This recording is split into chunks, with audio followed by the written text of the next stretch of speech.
guess what? Guess what? I made your dinner plan for you for this next week. And the best part is that you can make these 5 meals for your family for the entire week for under $100, which means these meals are less than $5 per serving. So I'll have the shopping list and all of the recipes in the description box below. We are gonna be making some awesome dishes this week. Tonight for dinner, I am gonna make some balsamic grilled chicken. So I've got my chicken just sitting in the marinade here for about 30 minutes before I throw it on the grill. I'm using this really high quality balsamic vinegar that I got from this brand called Costa Rica. I will link them down below. It's a little bit pricey, but their balsamic vinegar and olive oil is super, super good quality. Like, it's better definitely than what you can get in the store. And honestly, you probably can't get this in the store in some areas, just not around where I live. So for the marinade, I whisked together balsamic vinegar, olive oil, some Italian seasoning, 4 cloves of fresh garlic that I crushed, and some salt and pepper. And then I've got some fresh green beans here. I just washed these off. I need to trim some of the ends, and then we'll just steam those up on the stove. And then on the side, we're gonna have this sourdough pasta that I also picked up. Looking forward to trying this, along with this Sonoma gourmet lemon and herb ricotta pasta sauce. If you're obviously wanting to recreate this meal and you can't find this exact pasta sauce, definitely just substitute something you can find in your grocery store. You could do Alfredo and flavor it with lemon if you wanted to. So when I cook fresh green beans, my favorite way to do that is just to boil them until they're really tender. I went ahead and preheated our gas grill, and then after those chicken breasts were marinated, I just threw those on there. Added this lemon ricotta pasta sauce into the cooked pasta and just let that sit to absorb a little bit. I seasoned the green beans super simply with just butter, salt, and pepper. Let the chicken rest for a little bit when it came off the grill. And I cannot tell you how simple and delicious this dinner was. It literally took 20 minutes to make and everyone loved it. The next meal is just crispy beef tacos and Spanish rice. This is nothing fancy, but I've had a craving for crispy tacos for a while. So I'm going to make my favorite recipe for Spanish rice. I went ahead and prepped all of the ingredients ahead of time. I have some fresh garlic, some seasonings, rice, oil, some chicken broth, and some tomato sauce. I'll link the recipe down below. I'm going to start out by adding some oil to a pot, and then I like to crisp up my taco shells in the oven. So I actually kind of like stand them on end so that they don't flatten out in the oven, and then just crisp them up. I went ahead and added my rice to the pan and just saute that in the oil until it gets lightly browned. And then you can go ahead and add in your crushed garlic and your seasonings and then your chicken broth. You do want to do this in a large pan because obviously the rice is going to puff up quite a bit. I'm seasoning my ground beef with some minced onion, salt, and pepper, and you want to go ahead and let that rice simmer on super low heat until all of the liquid is absorbed. I am continuing to kind of use my meat masher and break that beef up into as small of pieces as I can. While that's cooking, I'm going to get my toppings ready. So one of the things I really like to do with crispy tacos is shred the cheese really finely. So I use that small hole on my box grater, and then when the beef was done, I added some water and then some taco seasoning. And I usually buy just like a big container of taco seasoning and I eyeball it. You can buy a packet or just make your own with whatever spices you have on hand. And then I just continue kind of simmering it with the water until it's tender, and then just adjust the seasonings as you would like. Also, I feel like crispy beef tacos are not the same without finely shredded lettuce. So I'm just shredding up some of that. Gonna put it in my salad spinner and soak it in some cold water to kind of crisp it back up and wash it, obviously. Continue to saute my meat, and then I'm also going to dice up these tomatoes. These are just Roma tomatoes. I love using these for garnishes and pico and things like that because they're super inexpensive. Popped my taco shells into the oven. Those really only take like 5 minutes to heat up. And then when the rice is fluffy and cooked through, it's done. We just served this up with our crispy tacos and the rice on the side. Again, another very super quick meal, but I haven't made crispy tacos in a while and it just hit the spot. It was delicious. So the next meal that I'm going to share with you guys is a copycat Cane's recipe chicken and coleslaw. So I wouldn't necessarily prep the coleslaw too far ahead of time, maybe like a day or two, but we're going to go ahead and do that now. So I've got mayo, buttermilk, some salt and pepper. This is a combination of white vinegar and lemon juice, sugar, a bag of coleslaw, and then I also grated up a couple of carrots. When I'm making coleslaw, I always like to whisk up the dressing ingredients before I add in my cabbage and other ingredients. That way you can make sure that all of the ingredients in the dressing are incorporated. You can also give it a taste to see if it, you know, needs anything.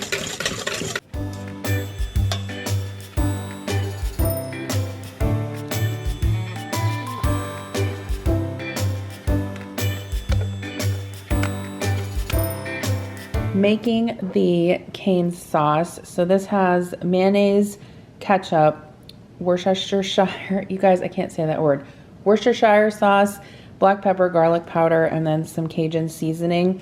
Sometimes I have to adjust the seasonings on this a little bit, so I'm gonna go ahead and mix this up. We'll give it a taste and put it into a container so it can get cold before dinner. I'm gonna go ahead and marinate my chicken tenders in buttermilk for the chicken strips tonight.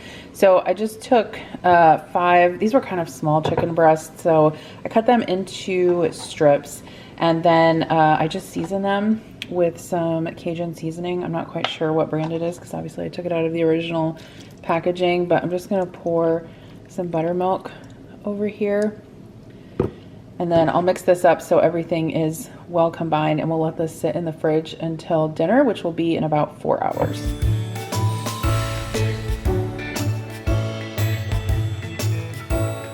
All right, I'm gonna do a 30-minute walk on my treadmill. Right now it's doing a system update, so I just need to wait for that, but got my tennis shoes on. Thank you so much to Averon Active for sponsoring today's video. All right, so I'm just gonna choose like a 30-minute walk and I'm gonna work on some emails while I do that. Okay, so I've had my Averon treadmill for a little over a month now and I love it. I love all of the features on it.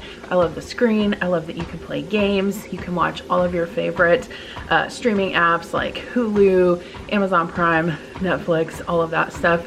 I want to get some work done today, so I'm just kind of like setting up my laptop on the little holder here, and I'm gonna check emails for about half an hour while I walk. One of the things I really love about Averon is they have gamified workouts. So you can end boring workouts and make fitness super fun. They are designed to keep you coming back for more. So with Averon, it's super motivating because they give you badges when you complete your workouts.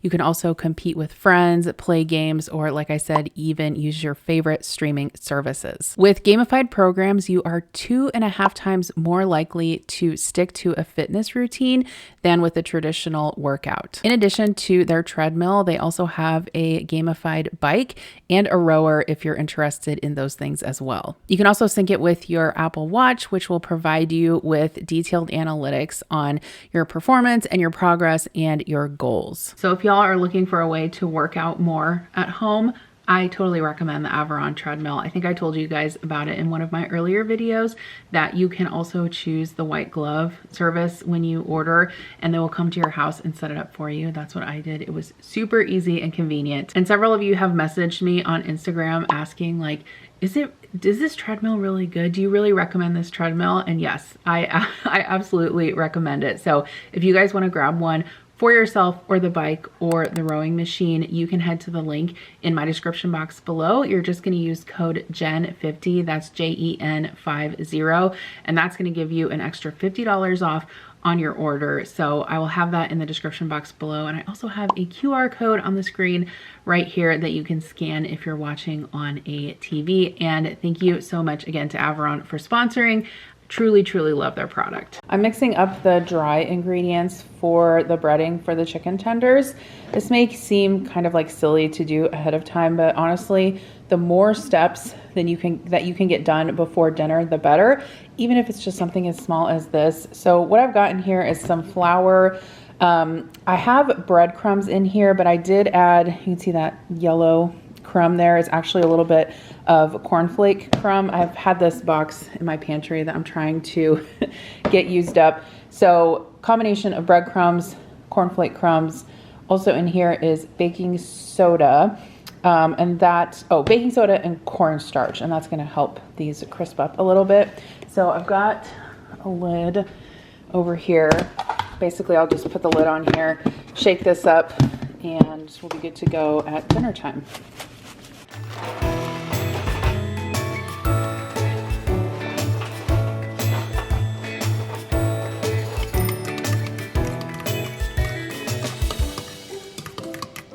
All right, so I just put my fries in the oven. I'm gonna start breading the chicken strips because they do need to sit for a little bit before I fry them. So I've got my buttermilk soaked chicken tenders, and then in this bowl I just whisked together some buttermilk and some Cajun seasoning, and then I've got my breading here. So I'm just going to bread them. We're gonna do dry, wet, dry, put them on the rack.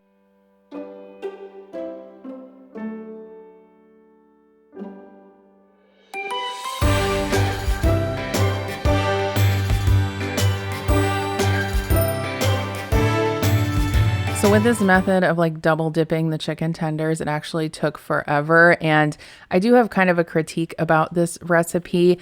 I actually prefer like a flour, egg, than breadcrumb batter because I feel like it sticks to the chicken better. But anyway, I went ahead and followed the recipe as written. I fried the tenders until they were golden brown on the outside, set them on a sheet tray with a paper towel, and then you do want to sprinkle them with a little bit of salt right when they come out of the oil so they are properly seasoned. The chickens still turned out super flavorful. My only critique is really the breading and how it stuck to the chicken as you were eating it, but the fries were good, the coleslaw was good, the cane sauce was delicious as well. Next meal we are making is a lemon dill salmon with some orzo salad and roasted cauliflower. Okay, so we are prepping the herb lemon vinaigrette. So Kira actually measured this all out. It's got olive oil, lemon juice, lemon zest, garlic, red wine vinegar, salt, oregano, honey, Dijon. You put Dijon mustard in there? Yeah. Fresh parsley and dill. So we're just gonna zhuzh this up in the blender. So my daughter Kira is 16 and she isn't always super interested in cooking. So whenever she wants to help, I definitely encourage that. We went ahead and put the vinaigrette into the fridge to chill. This was actually for the next day, so we were making it ahead of time. And then I'm also prepping the cauliflower. So this roasted cauliflower recipe is from America's Test Kitchen. I'm going to go ahead and kind of like wash and prep my cauliflower the day before. I just put it into a Ziploc bag, tossed it with some olive oil and some salt and pepper, and then I'm going to make the Parmesan mixture that tosses with the cauliflower before it roasts in the oven. So I grated up some Parmesan, put that in a container after I got the cauliflower prepped. I'm prepping this separately because I don't want the cheese to mix with the cauliflower and get soggy in the fridge. I put some cornstarch in there, some dried thyme. I believe the recipe called for fresh thyme, but I honestly didn't want to mess with it, and it was just as good like this. So the next day when I went to make this, I took the cauliflower out of the fridge that was tossed in that olive oil, salt, and pepper, added that Parmesan mixture, and then just tossed it up in the bag. I always kind of think about creative ways I can prep things ahead of time when I'm making meals like this.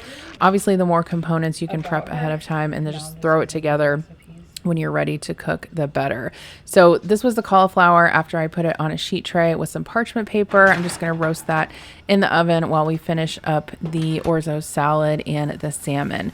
So I added my orzo to a pot of boiling water, and I'm just going to let that cook. Kira is chopping up all of the veggies for the orzo salad. So this is just some cucumber that we seeded and we're chopping up into chunks. After the orzo was done, I rinsed it in some cold water to stop the cooking. put it in a bowl with those veggies, added that delicious vinaigrette, and then went ahead and gave that a toss. There's also some tomatoes in there, some thinly sliced radishes.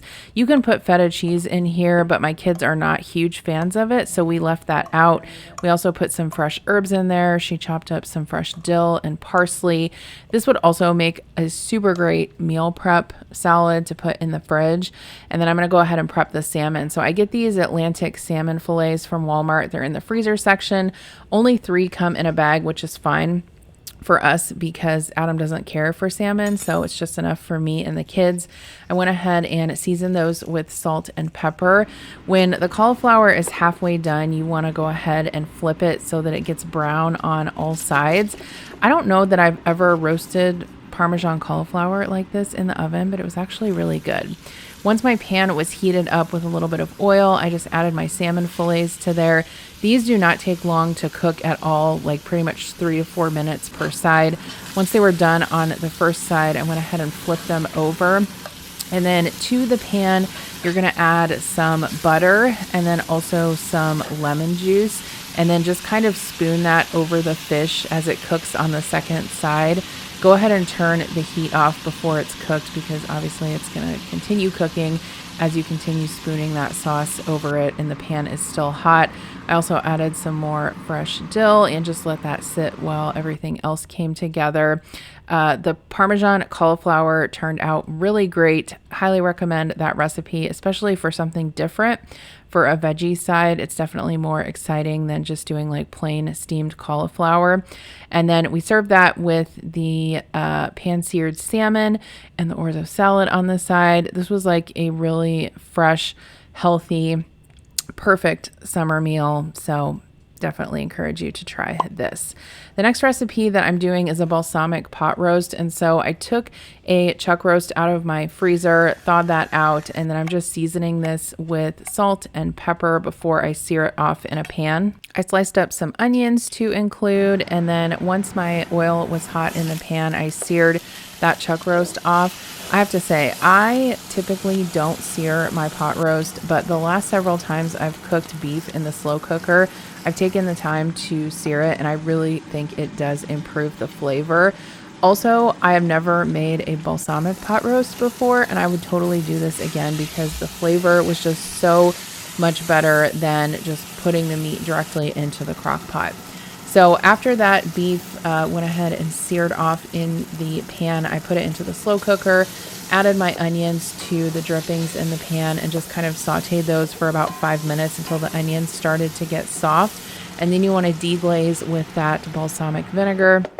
Let it cook with the onions for a little bit before you go ahead and add some Dijon mustard and then some beef broth as well. And then I didn't really cook this down a whole lot, just basically brought it to a simmer, combined it together, added some fresh thyme just for a little bit of herby flavor, and then poured that over the roast that was in the crock pot.